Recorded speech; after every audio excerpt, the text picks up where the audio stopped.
नमस्ते दोस्तों, GS classes में आपका स्वागत है।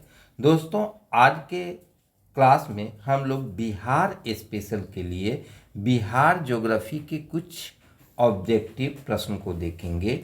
यह सहायक लोक स्वच्छता एवं अवशिष्ट प्रबंधन पदाधिकारी के प्रथम पत्र एवं 67वीं बीपीएससी के पीटी, सीडीपीओ एवं अन्य बिहार के विभिन्न प्रतियोगी परीक्षाओं के लिए महत्वपूर्ण है। तो आज हम लोग देखते हैं बिहार स्पेशल में बिहार ज्योग्राफी से संबंधित कुछ महत्वपूर्ण क्वेश्चन को। पहला क्वेश्चन है, बिहार राज्य की सीमा निम्नलिखित में से किस राज्य की सीमा को स्पर्श नहीं करती है? बिहार राज्य की सीमा निम्नलिखित में से किस राज्य की सीमा को स्पर्श नहीं करती है? ए में है पश्चिम बंगाल, बी में है उत्तर प्रदेश, सी में है मध्य प्रदेश और डी में है झारखंड। तो बिहार राज्य की सीमा जो है मध्य प्रदेश को स्पर्श नहीं करती है। अब इसके लिए इससे मैप से संबंधित आप मैप को देखेंगे और उस पर आधारित जितने भी क्वेश्चन बनेंगे उसको आप लोग करने का प्रयास करेंगे। तो देखते हैं मैप में, तो बिहार को मुख्य रूप से उत्तर प्रदेश, झारखंड एवं पश्चिम बंगाल तीन राज्य की सीमाएं स्पर्श करती है। तीन राज्य की सीमाएं आपको उत्तर प्रदेश, झारखंड और पश्चिम बंगाल तीन राज्य की सीमाएं और एक देश की सीमा जो नेपाल स्पर्श करती है। तो अगर क्वेश्चन ये भी आ सकता है बिहार को स्पर्श करने वाले राज्यों की संख्या कितनी है, तो बिहार को स्पर्श करने वाले राज्यों की संख्या 3 है। कितनी है? राज्यों को संख्या 3 है। अब बिहार को स्पर्श करने वाले राज्य हैं पश्चिम बंगाल, उत्तर प्रदेश और झारखंड। बिहार की चौहद्दी को अगर हम लोग देखें तो बिहार की चौहद्दी में उत्तर में नेपाल है, दक्षिण में झारखंड है, पश्चिम में उत्तर प्रदेश है और पूर्व में पश्चिम बंगाल है। तो यहाँ से ये क्वेश्चन बन रहा। अब हम लोग दूसरे क्वेश्चन को देखते हैं। दूसरा क्वेश्चन है, किस देश की सीमा बिहार से जुड़ती है? तो ए में है बांग्लादेश, बी में है नेपाल, सी में है भूटान और डी में है चीन। तो अभी हम लोगों ने बात किया बिहार से नेपाल की सीमा जुड़ती है, यानी कि नेपाल देश की सीमा जो है बिहार से जुड़ती है। अब नेपाल से संबंधित आप लोग मैप पर देखेंगे तो बहुत सारे क्वेश्चन यहाँ पर बनेंगे। तो आप लोग जो भी क्वेश्चन करेंगे वह मैप के साथ करेंगे तो आपको याद भी रहेगा और आप उससे संबंधित जितने भी क्वेश्चन बनेंगे उसको आप आसानी से हल कर लेंगे। जैसे अगर हम देखें नेपाल को स्पर्श करने वाले जिलों की संख्या कितनी है, तो नेपाल को स्पर्श करने वाले जिलों की संख्या 7 है। इसमें आपका पश्चिम चंपारण, पूर्वी चंपारण, सीतामढ़ी, मधुबनी, सुपौल, अररिया, किशनगंज है। तो ये 7 जिले हैं। तो इसका आंसर हो जाएगा क्या? बिहार के कुल कितने जिले नेपाल की सीमा से लगे हुए हैं, तो इसका आंसर 7 होगा। अब हम लोग अगले क्वेश्चन इससे बनेगा, जैसे नेपाल से लगने वाले जिलों में सर्वाधिक लंबी है, यानी कि सर्वाधिक लंबी सीमा किसका है? तो ये आपका पश्चिमी चंपारण का। देखिएगा, पश्चिमी चंपारण सर्वाधिक लंबी है। इसी से क्वेश्चन आपको पूछ सकता है कि सबसे कम लंबाई किसकी है, किस जिला की है? तो ये देखिए, इस मैप में अगर देखेंगे तो सुपौल जिला जो है, सुपौल जिला की लंबाई सबसे कम है। तो नेपाल से लगने वाले सर्वाधिक लंबी जिला में, यानी कि सर्वाधिक लंबी लंबाई जो है वह पश्चिमी चंपारण की है सीमा की, और सबसे कम लंबाई सुपौल जिला की है। ये देखिए, अब इसी से क्वेश्चन आ सकता है, बिहार का वह जिला जिसकी सीमा नेपाल एवं उत्तर प्रदेश यानी कि ये नेपाल का एरिया हो गया। नेपाल और उत्तर प्रदेश दोनों को स्पर्श करती है, दोनों को छूती है, तो यह भी पश्चिम चंपारण होगा। पश्चिम चंपारण जिला जो है सो नेपाल को भी स्पर्श करती है और उत्तर प्रदेश को भी स्पर्श करती है। इसी तरह से आपको क्वेश्चन पूछा जा सकता है कि बिहार का पश्चिमी जिला जो नेपाल को स्पर्श करती है, यानी कि बिहार का सबसे पश्चिमी जिला कौन है जो नेपाल को स्पर्श करती है, तो सबसे पश्चिमी जिला पश्चिम चंपारण है जो नेपाल को स्पर्श करती है।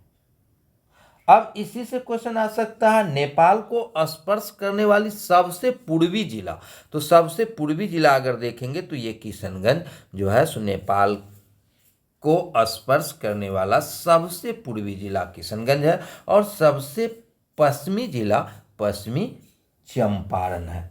अब ये भी क्वेश्चन पूछ सकता है आपको, नेपाल और पश्चिम बंगाल को स्पर्श करने वाला कौन जिला है, नेपाल और पश्चिम बंगाल को स्पर्श करने वाला कौन सा जिला है, तो अब यहाँ पर देखें ये किशनगंज जो है सो नेपाल को भी स्पर्श कर रहा है और पश्चिम बंगाल को भी स्पर्श कर रहा है, तो किशनगंज जिला जो होगा वह नेपाल और पश्चिम बंगाल दोनों को स्पर्श करने वाला। तो इस ढंग से आप तैयारी करेंगे, इस ढंग से लिखेंगे तो आप मैप से संबंधित सारे क्वेश्चनों का जवाब आसानी से दे सकते हैं। और बिहार बीपीएससी द्वारा पूछे गए प्रश्नों को देखेंगे तो बिहार के मैप से संबंधित 2 से 3 क्वेश्चन रहते हैं, तो ये आप अगर मैप पर करेंगे तो आसानी से हल कर लेंगे। अब हम लोग अगले क्वेश्चन को देखते हैं। अगला क्वेश्चन है बिहार का वह जिला जिसकी सीमा उत्तर प्रदेश और झारखंड दोनों को स्पर्श करती है। फिर आप मैप पर देखिएगा, उत्तर प्रदेश और झारखंड को स्पर्श करने वाला जिला कौन सा है, तो ये देखिए रोहतास जिला जो है, मैप में देखें ये रोहतास जिला जो है सो झारखंड को भी स्पर्श कर रहा है और यूपी को भी कर रहा है, तो इसका आंसर हो जाएगा रोहतास। अब इस मैप में आप देखें झारखंड की सीमा को स्पर्श करने वाले बिहार के जिलों की संख्या कितनी है, तो झारखंड की सीमा को स्पर्श करने वाले बिहार के जिलों की संख्या 8 है। कितनी है, झारखंड की सीमा को स्पर्श करने वाले बिहार के जिलों की संख्या कितनी है, 8। अब मैप पर देखें कौन कौन जिला जो है सो झारखंड को स्पर्श करती है, तो ये रोहतास हो गया, उसके बाद औरंगाबाद हो गया, गया हो गया, यहाँ पर देखें रोहतास, औरंगाबाद, गया, नवादा, जमुई, बांका, भागलपुर और कटिहार, ये जो है सो झारखंड को स्पर्श करता है। तो झारखंड को स्पर्श करने वाले बिहार के 8 जिले हैं, रोहतास, औरंगाबाद, गया, नवादा, जमुई, बांका, भागलपुर और कटिहार। तो आप इसको मैप पर आसानी से देख सकते हैं। आप इससे अनेक तरह से क्वेश्चन पूछा जा सकता है और पूछा है जो निम्नलिखित में से कौन सा जिला झारखंड को स्पर्श नहीं करता है, बिहार का कौन सा जिला ऐसा है जो झारखंड को स्पर्श नहीं करता, उसमें आपको 4 जिला दे देगा, उसमें 3 का नाम रहेगा जो स्पर्श करता है और 1 का नाम दे देगा जो स्पर्श नहीं करता है। तो ये आपको याद रहना चाहिए जो कौन जिला जो है सो स्पर्श कर रहा है, कौन जिला स्पर्श नहीं कर रहा। अब हम लोग अगले क्वेश्चन को देखते हैं। अगला क्वेश्चन है बिहार का सबसे पूर्वी जिला है, इसमें विकल्प में है ए में पूर्णिया, बी में है भागलपुर, सी में है कटिहार और डी में है बांका। तो अगर आप क्वेश्चन को देखें, ये क्वेश्चन पूछे हुए हैं, अगर इस क्वेश्चन को देखें तो विकल्प के अनुसार पूर्णिया, कटिहार, भागलपुर और बांका को अगर लेते हैं तो सबसे पूर्व में दिखाई देता है, इसका मैप देखें सबसे पूर्व में निकला हुआ कौन सा जिला है, कटिहार है। तो इसका आंसर हो जाएगा कटिहार, यानी कि सबसे पूर्वी जिला हो जाएगा कटिहार। तो इसका आंसर हो जाएगा कटिहार।